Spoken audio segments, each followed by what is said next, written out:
Herzlich willkommen zum 25. Internationalen Literaturfestival Berlin. Good evening, a very warm welcome to the 25th International Literature Festival Berlin, our anniversary, a quarter century of world literature. My name is Lavinia Frey, I'm the Festival Director. Dieser Abend wird auf Englisch stattfinden. Sie können ihn aber auch auf Deutsch hören, dank unserer Simultanübersetzung von Tuesday Bunbury und Felix Pohl. Und jetzt ist der Moment, wenn Ihnen das lieber ist, dass Sie sich auch noch Kopfhörer und Geräte holen können. Es ist genügend Zeit. Ich rede noch ein paar Takte, wenn Ihnen das wohler ist. Sie sind sehr willkommen. Schön. Na gut, reden wir drüber. Sie verpassen nichts, wenn Sie jetzt gehen. Ich rede jetzt ein bisschen weiter.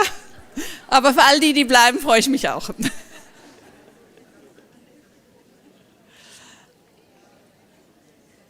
For our anniversary, we have invited 5 authors. Ich warte noch einen Moment, bis sich der Saal wieder etwas beruhigt hat.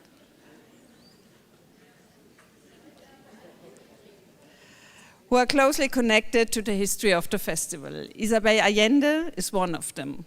She will join us online from her home in California to present her new book. My name is Emilia del Valle. This is Allende's 5th visit to the festival, both as a celebrated author and as a keen observer of Latin American history. We are truly honored to welcome her once again and look forward with great joy to her contribution. Tonight's event will be moderated by Marie Kaiser, a well-known journalist with our media partner Radio 1. Marie is a familiar voice to many of you from a popular show, Die Literaturagentin. She has hosted here at our festival numerous events, including last year's Reading with Salman Rushdie. We are also delighted to welcome the great Katja Riemann, the acclaimed and multiple award-winning actress. She will read the German passages from Svenja Becker's translation. Her reading with Rachel Cust last year is unforgettable. This evening is made possible thanks to our partners, especially the Hauptstadt Kulturfonds as our main funder and the Lotto Stiftung Berlin for supporting the anniversary program. After the reading, all participating authors are invited to a joint dinner at the festival kitchen. We warmly thank tonight's patron, Thalia, making this writers' dinner possible. Thalia is also our main sponsor for the Young program, which started with a great premiere this morning. Herzlichen Dank. And the last request, the festival is about being present and experiencing literature live. Please switch off the telephone. Photos, video and audio recording are not permitted during the event, but you're welcome to take pictures at the very end at the bows. And now, enjoy the book launch with Isabel Allende. Thank you.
Good evening, everybody.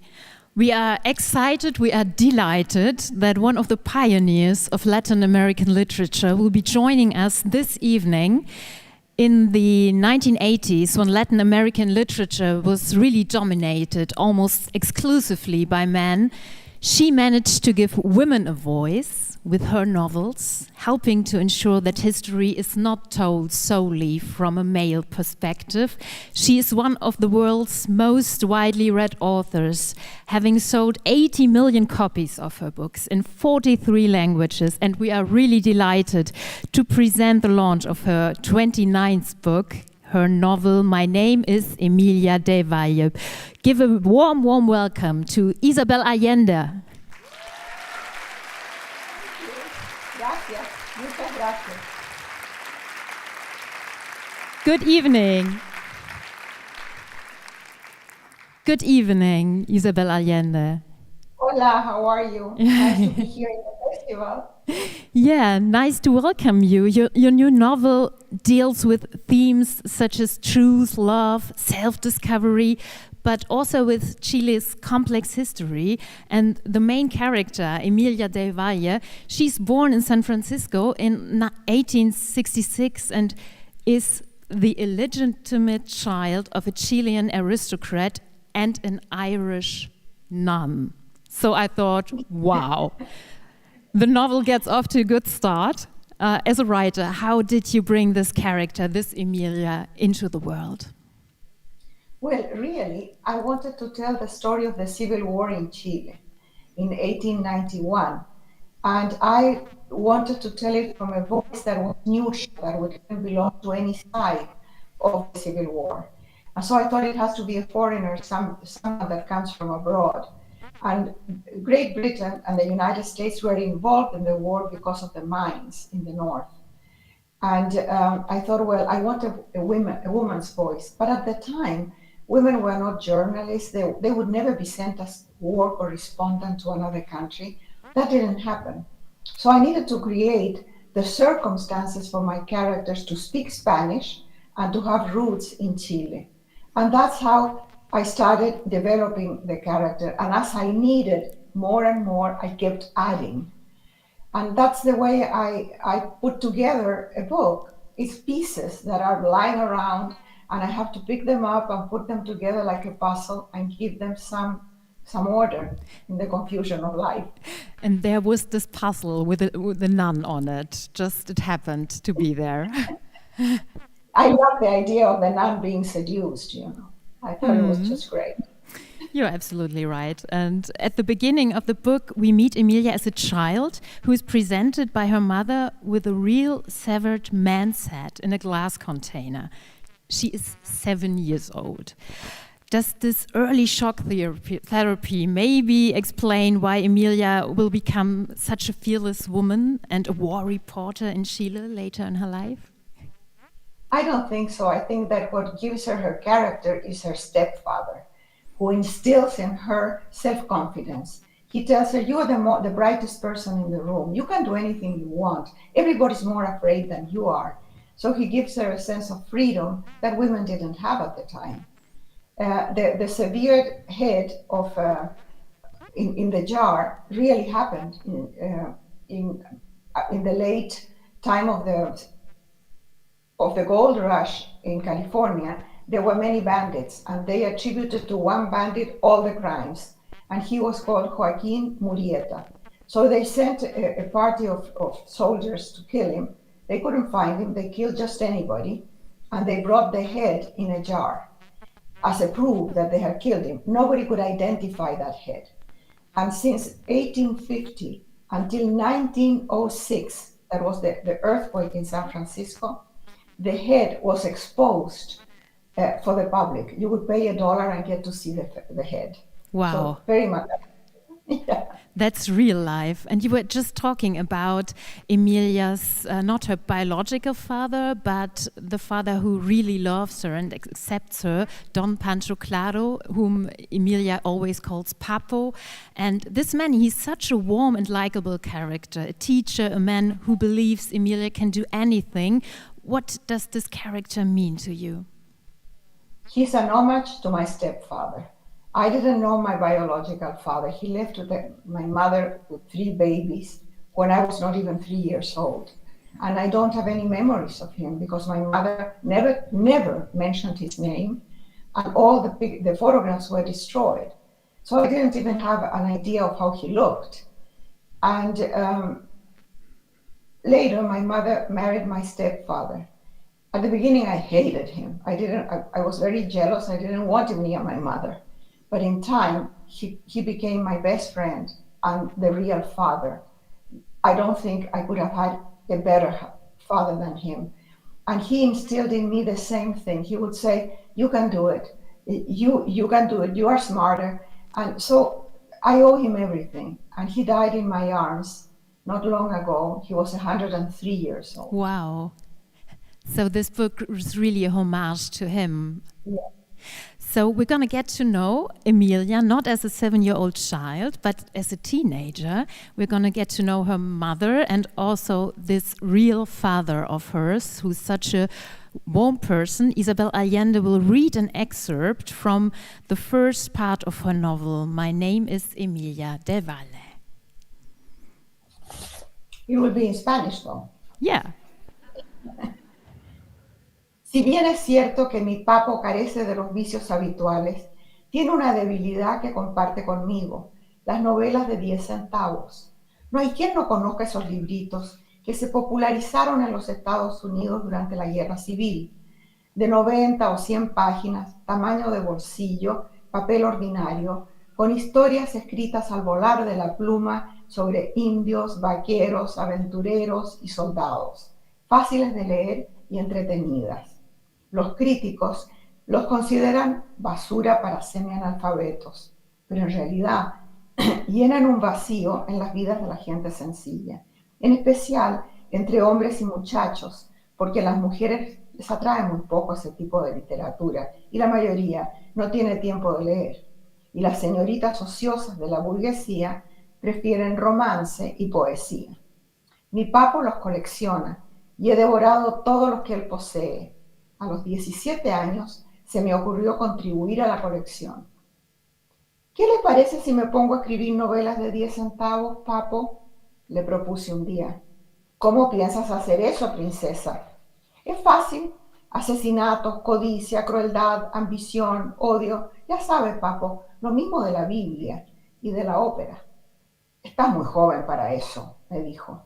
No pierdo nada con intentarlo. ¿Usted me ayudaría? Pregunté.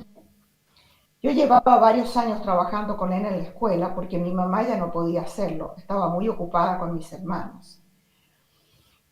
Él aceptó mi ayuda agradecida, pero insistía en que yo debía adquirir una profesión antes de que apareciera en el horizonte un pretendiente más decidido que otros y cayera yo en la tentación de casarme. Mi mamá consideraba que cualquier mujer que trabaja para mantenerse acaba siendo pobre, porque le pagan poco. Y agregaba que papo quería verme convertida en solterona para que yo nunca me fuera de su lado. Seguramente tenía razón. Si de adquirir un diploma se trataba, ella sugería enfermería, mientras mi papo insistía en medicina. Ya existían unas pocas mujeres con esa profesión, graduadas en la Universidad de California, pero a mí el dolor, la sangre, las heridas, la muerte, que tan buen uso les he dado en mis novelitas, no me atraen en la vida real. No podía imaginar entonces que el destino me tenía reservado una buena dosis de aquello. Thank you so much for reading from the Spanish original, Isabel Allende. And for all of you who might not be able to understand Spanish, but listen to the beautiful sound of it when the author speaks it to herself, we now have the German text for you, and we are more than happy that one of the best-known German language actors in the cinema and on theater stages is with us tonight. She's a long-standing friend of the ELB. She is also an author who published her novel Nebel und Feuer, Fog and Fire this year, and she will lend her wonderful voice tonight to Emilia del Valle. Please join me in welcoming Katja Riemann.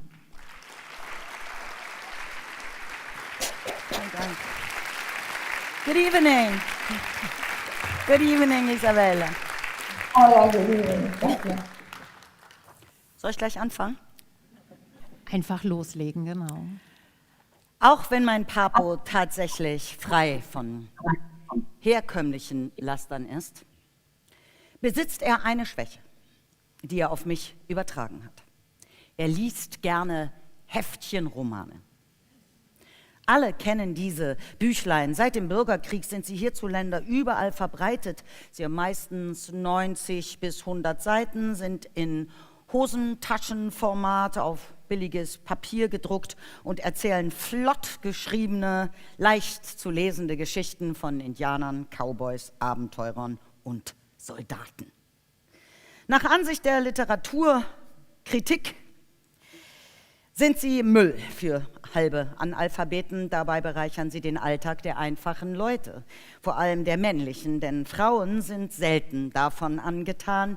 Die meisten haben keine Zeit zum Lesen und die müßigen Oberschichtsdamen bevorzugen Lyrik und Herzschmerzgeschichten.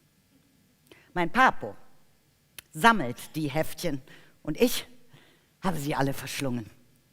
Mit 17 kam ich dann auf die Idee, selbst zu seiner Sammlung beizutragen. Soll ich auch mal so einen Roman schreiben, Papo? Was meinen Sie? Wie willst du das anstellen, Prinzessin? Ja, ganz einfach. Morde, Habgier, Grausamkeit, Ehrgeiz, Hass. Na, Sie wissen schon, Papo, genau wie in der Bibel und in der Oper. Dafür bist du ein bisschen jung. Aber einen Versuch ist es wert. Würden Sie mir helfen? Ich arbeitete schon seit einigen Jahren mit ihm an der Schule, weil meiner Mutter mit den 3 kleinen Kindern die Zeit dafür fehlte und ich meinem Papo etwas von der Last mit seinen 38 Schülern abnehmen wollte. Aber das Unterrichten, das liegt mir nicht, mir fehlt die Geduld. Er war dankbar für meine Unterstützung, beharrte aber darauf, dass ich einen Beruf lernen sollte. Ehe ein Anwärter, der entschlossener wäre als die bisherigen, mich womöglich dazu brächte, zu heiraten. Mit einem Beruf könnte ich mich selbst versorgen, sagte er, und tun, was ich wollte, ohne von einem Ehemann oder jemand anderem abhängig zu sein. Meine Mutter war der Meinung, jede Frau, die arbeitet, um ihren Lebensunterhalt zu verdienen, würde darüber verarmen, weil man sie schlecht bezahlte. Und außerdem hätte mein Papo mich sowieso am liebsten unverheiratet, damit ich bei ihm bleibe. Vermutlich stimmte das. Wenn ich eine Ausbildung machen wollte, dann als Krankenschwester, sagte sie. Wohingegen er, Papo, mich zum Medizinstudium drängte. Es gab bereits einige Frauen, die ihren Abschluss an der University of California gemacht hatten. Aber Schmerzen, Blut, Verletzungen und Tod, die ich in meinen Romanheften so wirkungsvoll einzusetzen verstand, sind im echten Leben nichts für mich. Damals hatte ich mir nicht vorstellen können, dass das Schicksal eine beachtliche Portion davon für mich bereithielt. Und so begann denn meine schriftstellerische Laufbahn, wenn ich das so nennen darf. Die Romane ermöglichten mir, über meine begrenzte Wirklichkeit hinauszugehen. Schreibend konnte ich mich an beliebige Orte versetzen und tun, was mir in den Sinn kam. Mein Papo wollte mir zu Beginn helfen, doch erstaunlicherweise war es meine Mutter, die sich die Handlung meines ersten Buches ausdachte. Eine junge Frau wird von einer Bande von Schurken vergewaltigt und sie bezahlen mit dem Leben dafür. Nicht sehr originell. Nur, dass die Rache bei mir nicht von einem Helden mit kantigem Unterkiefer und treffsicherem Colt vollzogen wird, sondern von der Frau selbst, die sich als Mann verkleidet und die 4 Übeltäter einen nach dem anderen auf überaus brutale Weise zur Strecke bringt. Wir hatten meine Mutter niemals derart begeistert erlebt. Je grausiger die Einzelheiten der Blutorgie, desto zufriedener wurde sie. Melodramatik liegt ihr. Den 4 Mistkerlen den Garaus zu machen, war vermutlich ihre Bestrafung von Gonzalo Andrés del Valle. Sie drängte sogar darauf, dass die junge Frau ihre Vergewaltiger vor der Ermordung kastrierte. Aber ich fürchtete, das würde meinen potenziellen männlichen Lesern zu weit gehen. Männer sind an dieser Stelle etwas empfindlich. Mein Papo gab dem Manuskript den letzten Schliff, ich übersetzte es ins Englische und dann trug ich es zu einem Verleger, denn mir hätte niemand Beachtung geschenkt. Die Rache der Jungfrau von einem gewissen Brandon J. Price erschien gleichzeitig auf Englisch und Spanisch, um sich gegen die Hefte zu behaupten, die aus Mexiko kamen. Unbeschreiblich. Die Aufregung, mein erstes gedrucktes Buch in Händen zu halten. Mit keinem danach ist es mir so ergangen. Als ich die 10 Exemplare, die der Verlag mir geschickt hatte, aus dem Packpapier befreite, fing ich an zu weinen wie ein kleines Kind. Mein Papo hätte am liebsten die ganze Nachbarschaft zusammengetrommelt, um zu feiern. Aber ich erinnerte ihn daran, dass wir nicht verraten durften, wer Brandon J. Price war. Wir hätten stundenlang nach dem männlichsten aller Pseudonyme gesucht. Ja, dass ich dahinter steckte, würden sogar meine Brüder, die alle noch keine 9 Jahre alt waren, für sich behalten müssen. Da es also kein Fest geben würde, beschloss Papo, den Anlass mit 2 haltbaren Geschenken zu würdigen. Für meine Mutter fand er Ohrringe aus ziseliertem Silber mit Granatsteinen und für mich ein goldenes Medaillon mit der Jungfrau von Guadeloupe, beides unverkennbar mexikanische Schmuckstücke. Den Sommer über verkauften sich von meinem Roman 9000 Exemplare der englischen Ausgabe im ganzen Land und 2900 der spanischen in Texas und Kalifornien. Als der Verlag um Nachschub bat, musste er nicht warten, dank der morbiden Fantasie meiner Mutter und meiner Begeisterung für das Schreiben.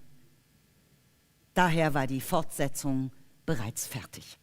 Sie hieß Eine unanständige Frau. Die Hauptfigur war dieselbe wie im ersten Roman und rächte weitere Opfer. Diesem Heft folgte eine ganze Serie und außerdem wöchentliche Fortsetzungsromane in Zeitungen, mit denen Brandon J. Price sich einen Namen machte. Ich versuchte auch, mein Repertoire um Liebesromane für eine weibliche Leserschaft zu erweitern, aber die gelangen mir nicht. Die Handlung dreht sich dort immer um eine Liebe mit Hindernissen zwischen einem braven, armen Mädchen und einem edlen, reichen, von der Liebe enttäuschten Mann. Aber die Verlage erwarten, dass Tugend und Moral am Ende siegen und dazu fiel mir nichts ein. Auch meine Mutter hatte keine überzeugenden Ideen. Mit Romantik konnte sie noch nie etwas anfangen, nur mit Tragödien.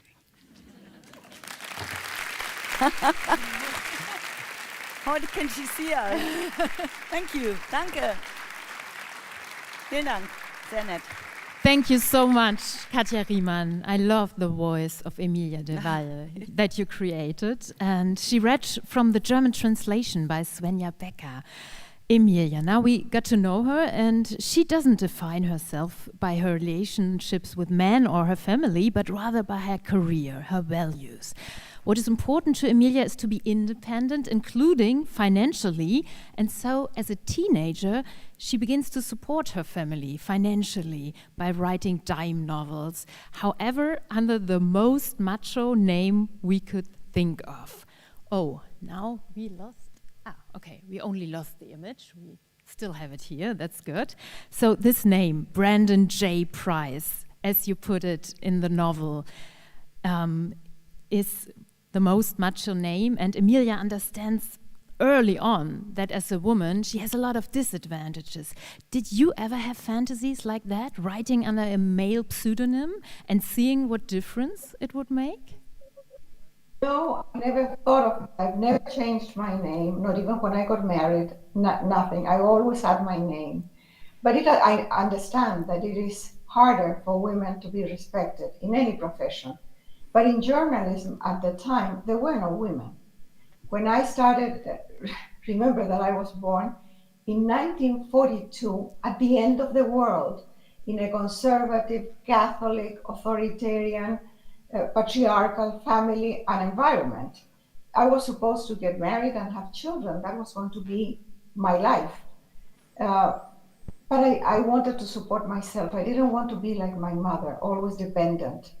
So I started working very early on. And I think that Emilia has that same impulse.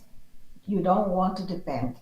And for women, now it's different. But before, it was very hard. I just watched a movie that happens in 1950. Women could not have a bank account. They had to have a husband. They couldn't buy property without a husband. And this was not so long ago. So in the case of Emilia in the 19th century, it was much harder, of course. I was really impressed because in your book, The Soul of a Woman, you write that you were already a feminist in kindergarten. How is that even possible? Well, I didn't know the name. I didn't know that I was a feminist. But I was very rebellious and I challenged authority.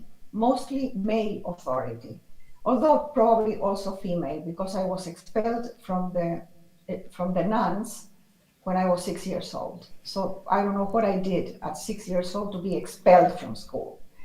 But I just was very clear about the fact that my mother was a charity case in my grandfather's house. My uncles, bachelor uncles who lived in the house, and my grandfather had cars and money, and they came and went without telling anybody where they were.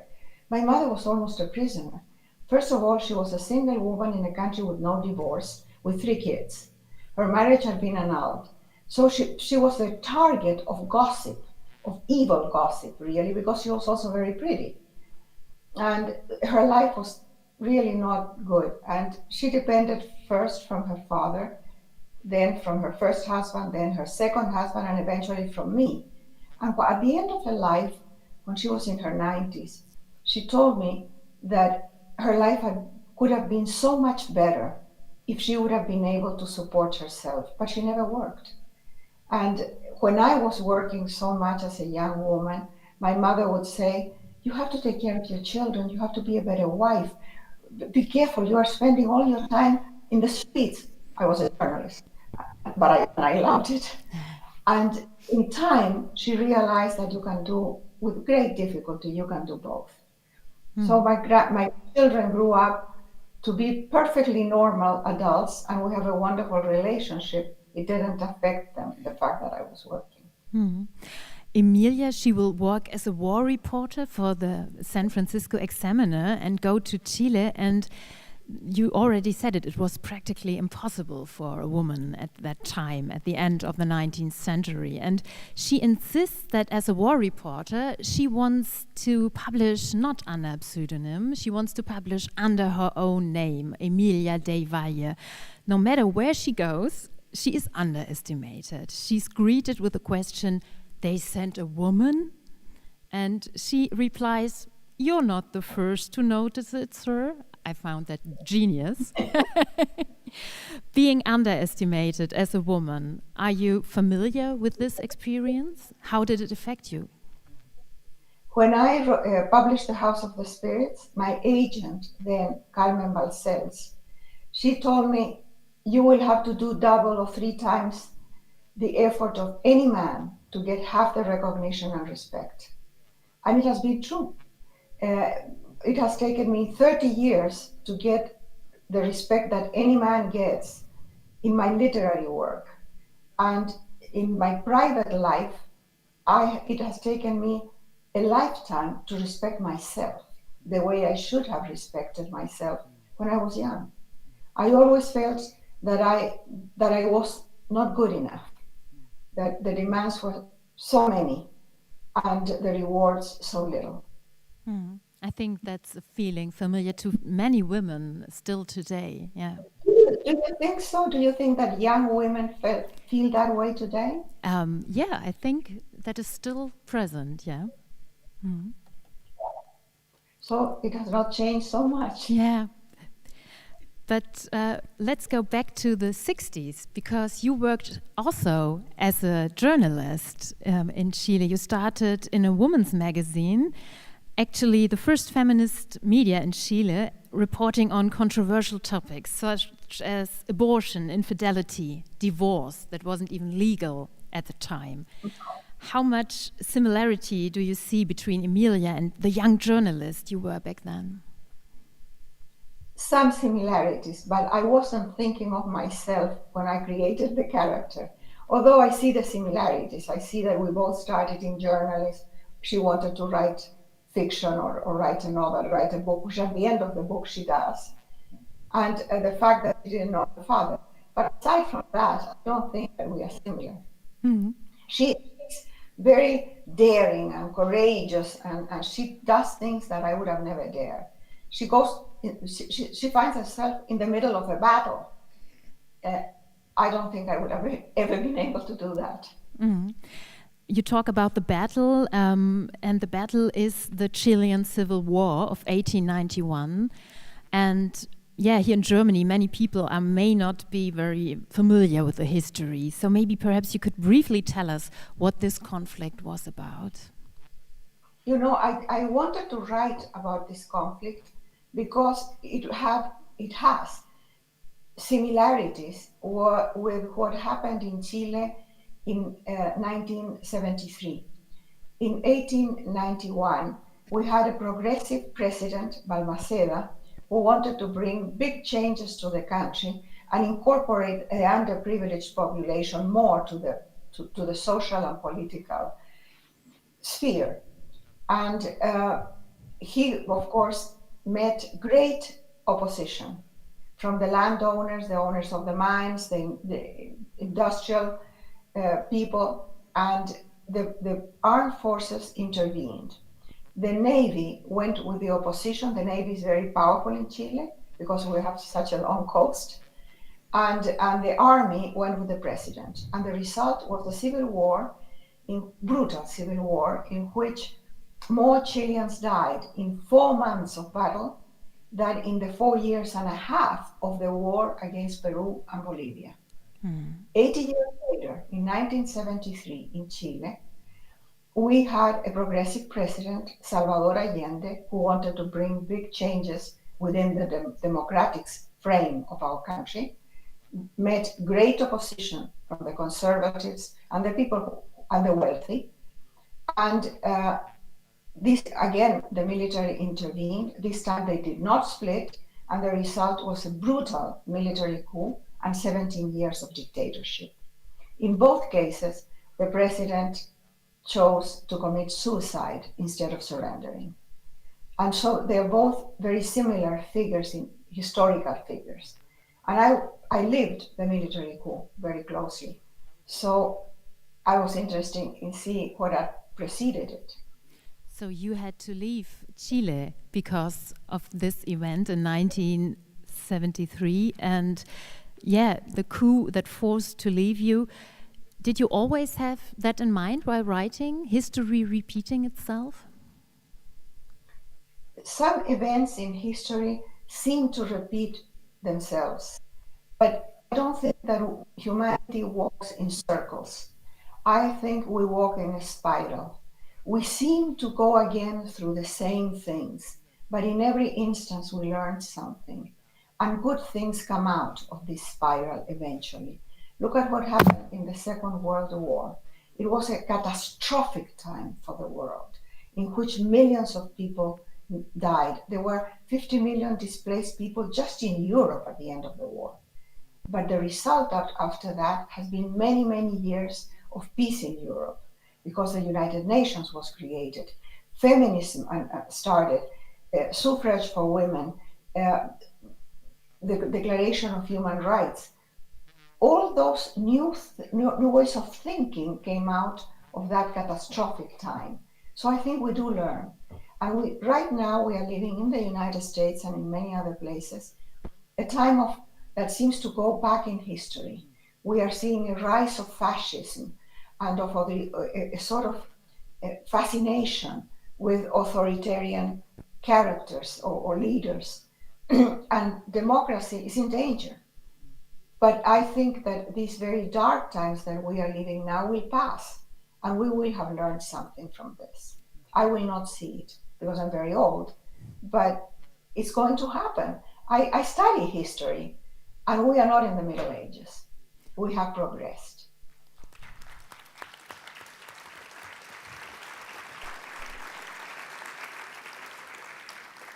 So you wanted to also give hope with this novel in the year 2025? I don't want to deliver a message. I just want to tell a story.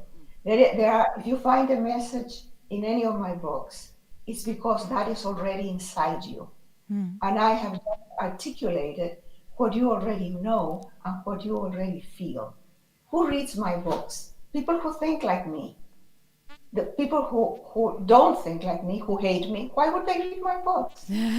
So what you find in there is who you are. So you won't be surprised that we have a lot of lovely people here tonight who really love your books. Thank you. So Emilia's mother only agrees to let her daughter go to Chile as a war reporter because she wants to confront Emilia's biological father. We already heard his name, Gonzalo Andrés del Valle, and she still hopes that Emilia will receive her rightful inheritance. And Emilia's name, Del Valle, really makes her stand out in Chilean society. She manages to gain entry to her biological father's house, and in her pocket, she carries a letter from her mother to the man who abandoned her so long ago. And this scene is read for us by Katja Riemann now. Ich mach das hier mit dem, Alex. Ist das okay? Was ich empfand, als ich meinen Vater zum ersten Mal sah? Nichts Besonderes. Da ich so gut wie nie an ihn gedacht hatte, besaß ich keine vorgefasste Meinung oder irgendwelche Erwartungen.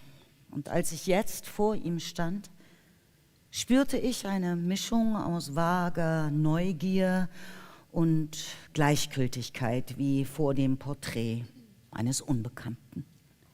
Ich hatte geschätzt, dass er um die 50 sein müsste. Denn als er meine Mutter traf, war er jung gewesen.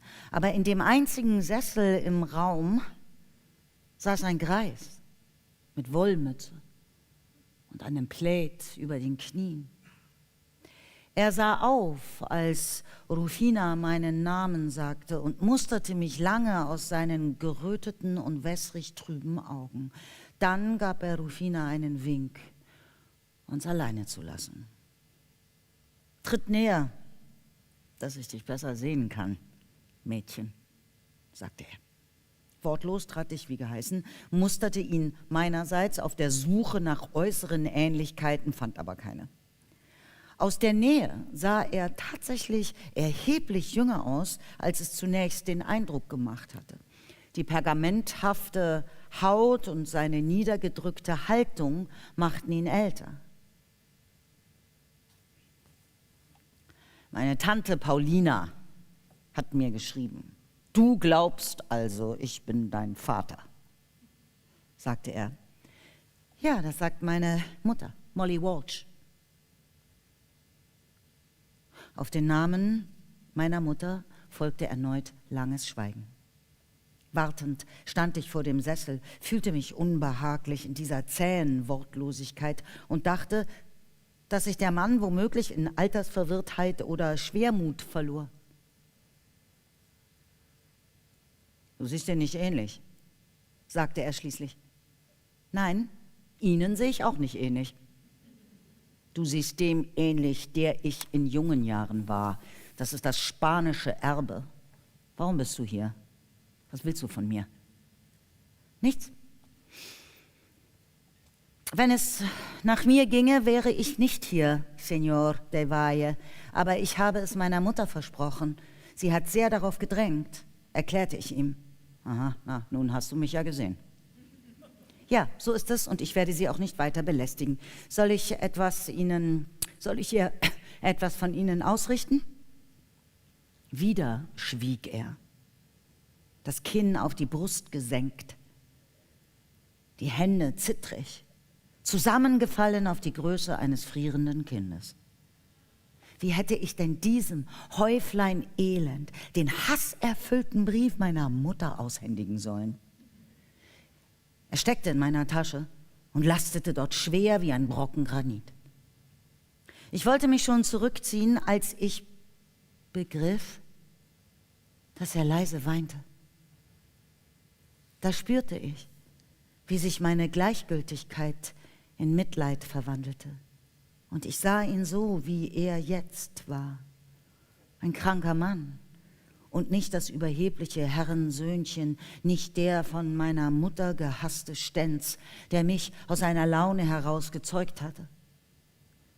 Ich trat zu ihm, fand in meiner Befangenheit aber weder eine Geste noch ein tröstendes Wort. Er griff nach meiner Hand, hielt sie fest zwischen den seinen, wurde vom Schluchzen geschüttelt und so verharrten wir, minutenlang, in einer eigentümlichen Verbundenheit, bis er sich langsam beruhigte. Von jeher hatte ich den Groll meiner Mutter ins Lächerliche gezogen, in der Überzeugung, dass es ihr Wahn war und er mich nicht betraf. Aber an der Hand meines Vaters begriff ich, dass sich dieses Gefühl auch auf mich übertragen hatte und es wie ein Stein mein Herz beschwerte. Während ich dort stand und er weinte, sah ich diesen Brocken deutlich vor mir und auch, wie er zu Geröll zerfiel, zu Sand, zu nichts. Mein Vater bat mich, ihm eine Blechkiste zu reichen, die er in einer Schublade seiner Kommode verwahrte. Er nahm einen vergilbten Umschlag heraus und reichte mir ein Blatt und eine Fotografie. Das sei der letzte Brief von Molly Walsh, sagte er, der einzige, den er aufbewahrt habe, und das Kind auf dem Foto sei ich. Ich erinnerte mich noch gut an diesen Tag, als wir in San Francisco ins Fotoatelier gingen und wie meine Stiefel drückten. Ich sterbe vor Kummer über mein verpatztes Leben, meine Frivolität und meine Selbstsucht. Wie soll ich vor unseren Schöpfer treten? Ich habe nichts vorzuweisen, keine Frau, keine Kinder, keine guten Werke, nichts, nichts, das mich erlösen könnte. Und von all meinen Sünden war die schwerste, was ich deiner Mutter angetan habe. Fast war sie schon Nonne, eine Braut Christi, und ich habe sie dem Erlöser entrissen, ein schändlicher Frevel, stammelte er verängstigt. Liebe ist nie Frevel, sagte ich. Ja, sie hat mich geliebt. Die Sünde ist allein meine. Ich habe sie benutzt und verlassen und dafür werde ich in der Hölle schmoren. Ja, wer behauptet denn sowas? Entfuhr es mir. Molly Walsh, deine Mutter und Pater Restrepo. Ach, hören Sie nicht auf die beiden. Niemand kann über die Seele eines anderen richten. Niemand besitzt den Schlüssel zur Hölle oder eine Eintrittskarte in den Himmel. Rufina hat recht. Sie werden vom Reuewurm aufgefressen. Wer ist Rufina? Fragte er. Die Frau, die sich seit 2 Monaten um sie kümmert. Wird Zeit, dass Sie ihren Namen erfahren. In den kommenden Wochen besuchte ich meinen Vater mehrfach. Zunächst aus Mitgefühl, weil mich seine Ausweglosigkeit und seine Angst vor dem Tod und dem jüngsten Gericht dauerten. Aber mit der Zeit fand ich Gefallen an seiner Gesellschaft. Denn wie jeder anständige Hallodri hatte er großartige Geschichten auf Lager. Sein Klassendünkel stieß mich ab, aber um ihn besser kennenzulernen, war ich bereit, ihn zu ertragen. Ich verdanke Gonzalo Andrés del Valle einen guten Teil meines Aussehens und womöglich auch meines Temperaments. Ich vermutete, dass mein Wunsch, die Welt zu erkunden und jede Erfahrung auszukosten, sein Erbe war. So hatte er gelebt. Also sollte ich mich, dachte ich, bei aller Abenteuerlust wohl davor hüten, die gleichen Fehler zu begehen wie er und mein Leben nicht bloß in Frivolität vergeuden. Ich stellte fest, dass ich diesen Mann, den ich gerade erst kennenlernte, mehr ähnelte als meiner Mutter. Der chilenische Einfluss wog offenbar schwerer als der irische. Und das erklärte vielleicht, warum ich mich in Chile so heimisch fühlte. Thank you so much. Thank you.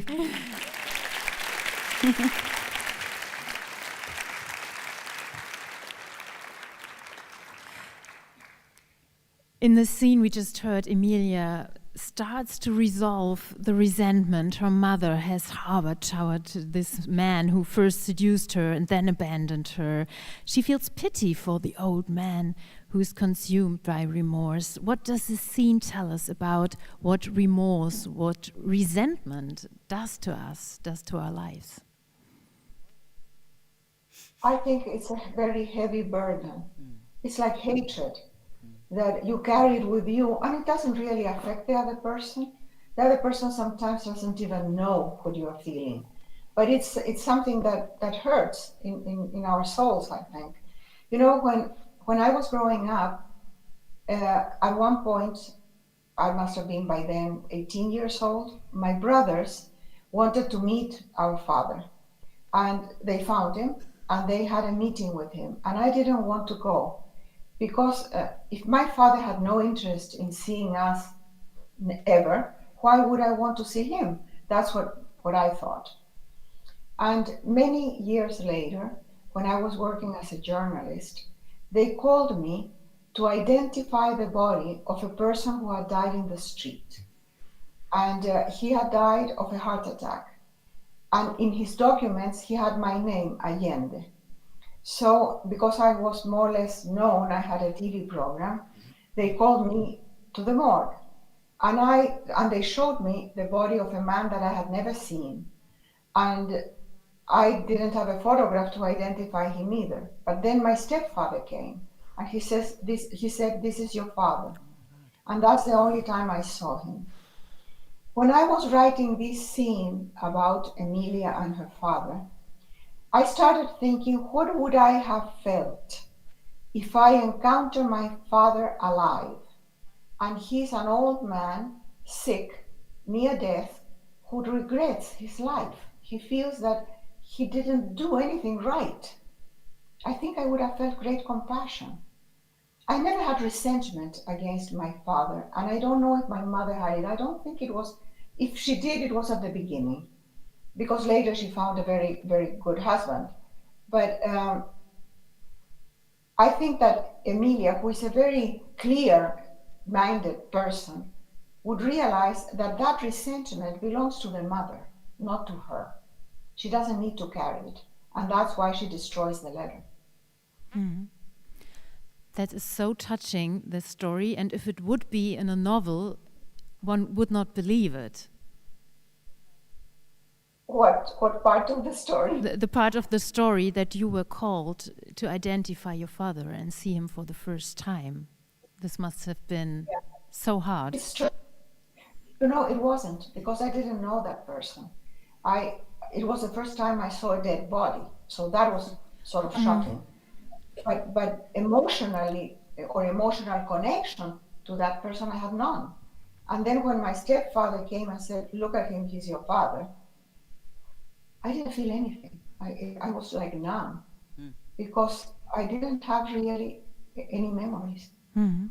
But in this scene, you created something for Emilia, that she could, forgive him. Because she finds him alive. Mm. That's the big difference, yeah. What drives Emilia is the thirst for adventure, which she inherited from her biological father, as we just heard, but also a sense of justice, like she describes the working conditions of the people in the nitrate mines. She is concerned with the big questions, really. What is truth? Who has the power to write history? Where's the line between idealism and manipulation? Questions that have also driven you as a writer, haven't they? Yeah, she gets that from her stepfather. The stepfather, who is a teacher, and a man who wants to know everything in the world. He has an encyclopedic mind. Tells her about all that. And they're poor people in California. They live in the poorest neighborhoods. So she gets the sense of social justice because she has lived it as a child and because of her stepfather. Mm-hmm. Where did I get it? I don't know. I am a child of the 60s, you know, when socialism was sort of, I had idealized the possibility of a culture or a civilization in which there would be equality and inclusion, and we would all share the wealth. That dream did not come up true, but I grew up with that, and then I think that probably the circumstances in Chile. I was born in an upper middle class, but we had maids in the house that lived in very precarious conditions. They earned very little money. They worked all day, all week, except Sundays. They lived in these little rooms without even a window, just a cot and an armoire, and that was that. I saw the difference, and it always hurt me. I was not the only one, because my younger brother, Juan, who is 3 years younger than me, almost 3 years, because my brother had one child for 11 months. My brother has the same thing, that anger against injustice, when things are unfair, when you see that some people have so much and so many people are hungry. So it's a sort of a mixture of anger and compassion and the desire to change everything. And you know what, I'm 83 years old and I still feel the same way. So the passion for justice never goes away. That's a beautiful thing. But what immediately becomes apparent is how thoroughly you researched the novel, not only in terms of the history that history books tell us, the history of the men in power that play always the leading roles. You capture the voices of those who are often forgotten, the voices of women, of the poor, of the defeated, of the children, even of the animals. Where did you find those voices, and why are these voices in particular important for truly understanding history? Because history is told always by the winners, the men winners, who they write the history and they omit the atrocities that they have committed, and everything is slanted. There you have one version of reality, which is always male. As a writer of fiction, what I am really interested in is in relationships and emotions. I want to hear those voices that you just mentioned, the voice of the people who are the marginals, who are not the official story. Now, where do I find that? I find those voices sometimes in letters that people have written, in journals. So I had to read some military documents. And I start asking questions. They used horses. What happened to the horses that were wounded or killed in battle? What happened to the carcasses? What happened to the soldiers that were fighting face to face for hours? Did they drink any water? How did they get the water? And then I found out that there were the canteen, they call them the canteen girls, the canteen women, who would bring water to the soldiers. Who were those women? The mothers, the sisters, the daughters, who would follow the regiment. And they would take care of the soldiers. They would sew their uniforms. They would treat their wounds. They would wash their clothes. They would feed them. The regiment would provide some food, but they were bringing chickens with them or a cow to give them something different, you know. Those canteen girls are not in the military documents. There's not one name of any of them. But they existed, and they wore a uniform, and they were paid half the salary of a soldier. So they existed, but where are they? And so my job is to find their voices. Bravo.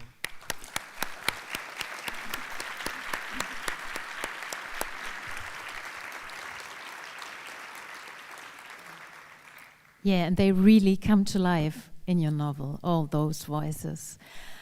Emilia initially approaches the war with some naivete and even fascination, seeing it almost as an adventure. And however, as she witnesses the battles, the devastating impact on people, especially civilians, women, children, her perspective changes drastically. Why did you want to describe this transformation? And how do you see this description also in the context of the wars that concern us today? At the time, as I said before, the wars were face-to-face. Today, you send a drone from Texas and you kill 50 people in Gaza. So you don't see them. They don't have, it's not eye-to-eye, face-to-face. They are numbers. And they become, therefore, non-human. I was interested in bringing my reader to the real impact of violence and destruction and pain, the terrible pain of the physical pain and the emotional pain and the fear. That is what I want, the emotions. And I needed Emilia to be in the center because the book is told in first person. So I can only tell what Emilia sees, what Emilia is a witness to. Unless she hears it in a conversation or somebody tells her, I can't tell it. So I needed to place her in the middle of the battle. And to me, the first person account of the battle brings the reader into the battlefield. And the reader can feel what Emilia feels and what everybody else feels in the battle. That's the power of the first person voice. It's very limited, but it's powerful in that sense. And Emilia, she shares all this with us because she's the journalist. She writes about it. Your novel talks about the importance of journalism on every page. And you have been living in the US for decades. Right now is a time when journalism, which seeks facts and truth, is under particular attack. And just today, Donald Trump announced that he wants to sue the New York Times for $15 billion, accusing the newspaper of defamation. When writing your novel, which is set in the 19th century, did you also think about the importance of journalism today? Yes, because we live not only in the United States, in the world, in a state of misinformation, in which people through the internet and social media, the TikTok and the internet and whatever, they get all kinds of information that is not factual, it's not real. And often it's very dangerous and it's exactly the opposite of what's really going on. In the United States, the press is being targeted. This happens in every authoritarian government. First, you have to control public opinion. How do you do that? By dividing people, by instilling fear, and by cutting all the media and everything that educates and informs.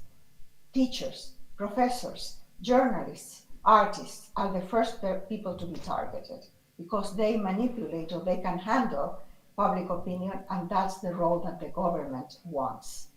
So I'm not at all amazed at the fact that Donald Trump is suing all the press. They already took out all the funding for NPR, National Public Radio, and all the independent radios.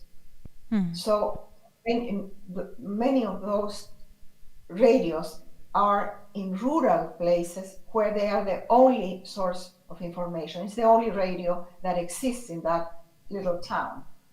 No funding, they close. So now they can be bombarded with the information that the government wants you to hear and nothing else. And you live in California, you are aware of what is happening there, the raids against immigrants. How much does that affect you, knowing what it means to leave your country? It affects me tremendously, but not only personally. I have a foundation, And my foundation works mostly with women and girls, the most vulnerable. And we have a lot of programs in the border dealing with refugees and migrants and asylum seekers. We work with refugees globally, but mostly in the border with the United States and Mexico. And we see how our programs are being cut or harassed, and some of them had to close. We also work with reproductive rights, because my position as a feminist is that if a woman does not control her fertility, she has no control over anything. And so now in the United States, they are cutting not only abortion, which was a legal right for women for decades, also contraception.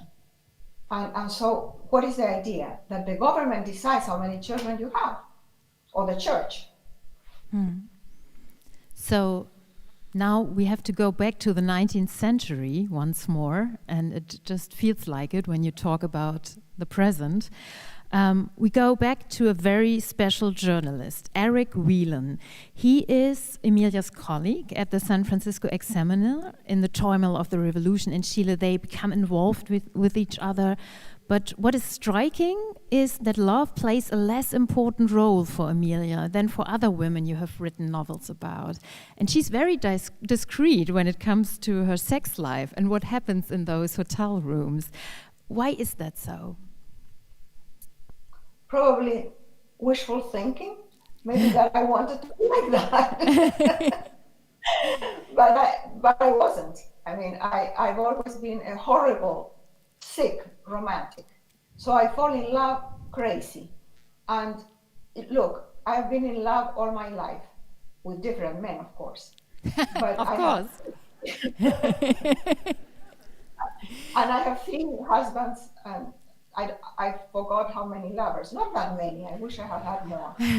And but I wanted Emilia to be free of that obsession that you have to be with a man in order to feel that you have a place in the world and that you are complete. I wanted her to feel whole and complete alone, just for her own sake. And then she decides with whom or for how long she will share her life. But I wish I had had that idea when I was 20 and I got married.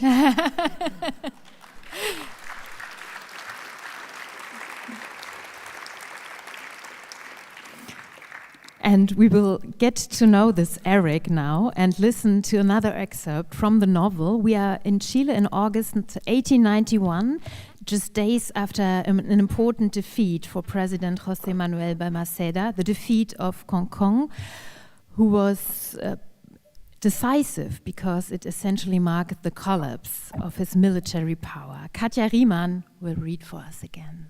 In den 2 Tagen nach der Niederlage von Concón war die internationale Presse in Scharen in Valparaíso eingefallen, wo die Regierungsarmee ihre entscheidende Schlacht um die Vorherrschaft im Land schlagen würde. Korrespondenten aus Europa, Mexiko, Argentinien und den Vereinigten Staaten waren vor Ort. Unter ihnen fand ich endlich Eric Whelan wieder, von dem ich mich im Juni in Iquique getrennt hatte. Wir hatten sehr sporadisch Kontakt gehalten. Seine Briefe und Telegramme hatten mich über das Büro des Botschafters Patrick Egan erreicht. Und wie er hatte auch ich in meinen Antworten stets unseren vereinbarten albernen Code verwendet. Als ich ihn jetzt von weitem entdeckte, mit seinen roten Haaren und dieser Lässigkeit des verlotterten Iren, tat mein Herz einen Sprung und ich spürte, wie schmerzhaft ich ihn in den letzten 2 Monaten vermisst hatte. Er sah mich ebenfalls, wir liefen aufeinander zu und fielen uns ungewohnt stürmisch um den Hals. Emilia, Eric, ging es hin und her, bis einer dieser Ausrufe in einen Kuss mündete, in einen sehr langen Kuss oder vielleicht auch in eine ganze Reihe davon. Jedenfalls wurde uns in dem Moment klar, dass wir verliebt waren. Ob die Verliebtheit mich gerade überkommen hatte oder schon länger in mir schwelte, kann ich nicht sagen. Unsere Freundschaft war so gefestigt, zweckmäßig und mühelos, dass keiner von uns beiden sie als Liebe gedeutet hätte. Aber in diesem fremden Krieg hatten wir uns beständig fragen müssen, ob wir uns je wiedersehen würden. Dass es dazu vielleicht niemals kommen würde, war eine unerträgliche Vorstellung. Unsere ursprüngliche Idee, uns zu trennen, um ein größeres Gebiet abzudecken, war idiotisch gewesen.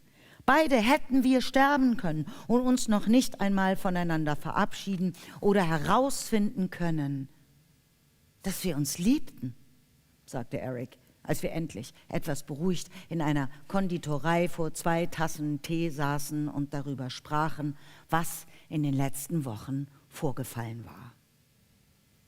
Wie ist das passiert, mein Herz? Fragte er und strich mir behutsam übers Gesicht. Ich weiß nicht genau. Vielleicht ein Streifschuss oder ich bin unglücklich gefallen, als wir aus Cancun weg sind. Ich habe es nicht gespürt. Dem Auge geht es besser. Ich kann es schon einen Spalt öffnen. Du hättest tot sein können, Emilia. Und ich hätte für immer um diese Liebe getrauert, zu der es nicht einmal gekommen wäre, sagte er mit Tränen in den Augen. Aber das ist nicht passiert, Eric. Ich bin hier, ich lebe. Und zwar, wenn es nach mir geht, noch sehr lange, sagte ich und küsste ihn rasch, um nicht die Aufmerksamkeit der anderen Gäste zu erregen. Noch lange mit mir, hoffe ich. Und dass du vielleicht manchmal auf mich hörst. Ich hatte dich gebeten, in der amerikanischen Botschaft Schutz zu suchen. Und hättest du das getan? Das Geschehen spielt hier, Eric. Bitte mich nicht um etwas, das du nicht selbst tun würdest. Ich erzählte ihm von meinen Erlebnissen in Cancun, von der Niederlage und der Barbarei der Kongressanhänger, wie sie im Blutrausch Ärzte, Pfleger und Sanitäter ermordet hatten. Die Menschen mit Säbeln zerhackt, auch die Frauen. Er war an Bord eines Schiffes gewesen und hatte die Gräuel an der Front nicht mit eigenen Augen gesehen. Wie kann es solchen Hass geben, Eric? Unter Landleuten. Ja, in den Vereinigten Staaten war es dasselbe. Im Bürgerkrieg sind mehr Menschen gestorben als in allen unseren Kriegen davor. Das Land wurde schwer verwundet und das heilt womöglich nie, sagte er. Glaubst du, auch die Chilenen werden einander auf ewig hassen? Der Hass schlummert unter der Oberfläche und bricht auf wie neu, wenn die Umstände entsprechend sind. So ist es zumindest bei uns. Wir sind ein gespaltenes Land. Dann sprachen wir über das, was in Locañas geschehen war, während ich mich auf den Abmarsch von Barbosas Truppen vorbereitet hatte. Locañas war ein Landgut, wenige Kilometer von Santiago entfernt, dessen Eigentümer, einer der einflussreichsten Aristokraten des Landes, sich in eine Auslandsvertretung geflüchtet hatte. Er war der führende Kopf des selbsternannten Revolutionskomitees von Santiago, dieser Gruppe von zumeist sehr jungen Männern aus wohlhabenden Familien, die wegen des Konflikts aufgebracht waren, jedoch über keinerlei militärische Erfahrung verfügten. Weil das Abenteuer sie reizte und ihre gesellschaftliche Stellung sie von jeher vor Strafe geschützt hatte, waren sie bereit, Kopf und Kragen zu riskieren. Offenbar hatten sie bei einer Zusammenkunft auf dem Gut besprechen wollen, wie die Telegrafenverbindung und die Brücken nach Santiago unterbrochen werden könnten, um zu verhindern, dass die Regierung ihre Truppen zur Verteidigung der Stadt zusammenzog. Die Idee war so kühn wie kopflos. Denn der Präsident hatte längst angeordnet, auf jeden zu schießen, der sich ohne Genehmigung den Brücken näherte. Sie wussten nicht, dass General Barbosa über das Treffen im Bilde war und Soldaten nach Locañas schicken würde. Die Einzelheiten dessen, was dort geschehen ist, Emilia, sind haarsträubend. Die Regierung hat ein Gemetzel veranstaltet, das dem der Kongressanhänger in Cancun in nichts nachsteht. Alle wurden gefoltert und dann massakriert. Die Gräuel finden auf beiden Seiten statt, sagte Eric. Was sind das für Monster? Niemand, den ich kenne, wäre fähig, so etwas zu tun. Oder irrst du dich, Emilia? Dieselben, die sich in der Messe bekreuzigen, könnten zu Bestien werden, wenn sie in einer Gruppe sind und einen Vorwand haben. 1 der 10 Gebote lautet, du sollst nicht töten. Es sei denn, im Krieg. Grausamkeit schürt Grausamkeit. Aber kein Tier würde so etwas tun. Tiere töten nur aus Hunger oder um ihren Nachwuchs zu schützen, sagte ich. Die Männchen kämpfen bei fast jeder Spezies. Wir sind da keine Ausnahme. Es wird niemals Frieden geben, Emilia, niemals. Gewalt ist die Schwachstelle der Männer. Eric sagte, das gesamte Land sei entsetzt über dieses Massaker. Selbst die glühendsten Anhänger der Regierung würden es als barbarisch verurteilen und die Opposition würde einhellig nach Rache rufen. Die einen Schwäche die Scham, die anderen Stärke der Zorn. Dieser 19. August werde als der Tag in die Geschichte eingehen, an dem Präsident Balmaceda den Krieg verlor. Kein militärischer Sieg könne die moralische Niederlage ungeschehen machen. Vielen Dank.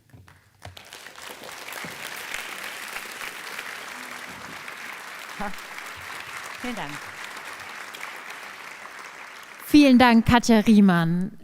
Isabel Allende, I have a last question for you, because we know that you always start writing a new book on January 8th. And I was wondering if you could share with us what book you started this year in January. I started a memoir that is only the last 10 years, from 2015 to 2025. And it's the memory is about the end of my marriage, a time that I was alone and finding a new love. Of course, there's nothing original about that, except for the fact that it happens at a very old age.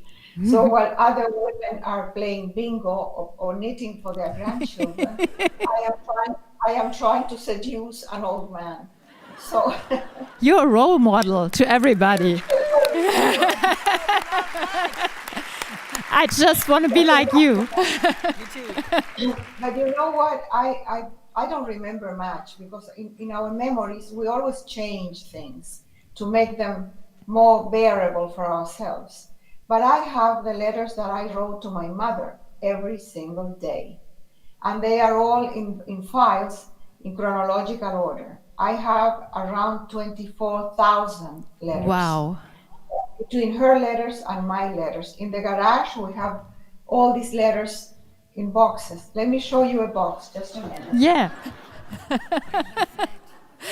So Isabel Allende is going through the garage now. Okay.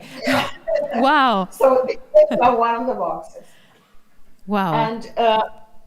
And so it's packed with letters. And so reading the letters, I can understand better what happened, and I know the truth, because it was written in the moment. I didn't have time to change it in my mind. So that's what I'm doing right now. It has been very hard, and I would much rather write a novel, write fiction. Because in fiction, I can do whatever I want. And with a memoir, you have to try to stick to the facts. I'm not good at that. So it's like this magic diary you have, the letters to your mother. So we are really looking forward to this book. We absolutely want to read it. And I would like to thank everyone in the audience here in the room and the people who watched online. I would also like to take this opportunity to thank Tuesday Bambri and Felix Pahl, who translated tonight and ensured that nothing was lost in translation. And a big thank you goes to Katja Riemann, who really, like Emilia del Valle, was on scene tonight. Thanks to you. Thank you so much. It was such an honor. It was such an honor, Isabel. Seriously. And many thanks to Isabel Allende for opening up, for sharing your thoughts with us this evening, for the food of thought, and for the many great novels you wrote, and we can't wait to read more. Thank you so much. Thank you very much. Thank you for having me. Thank you. Thank you.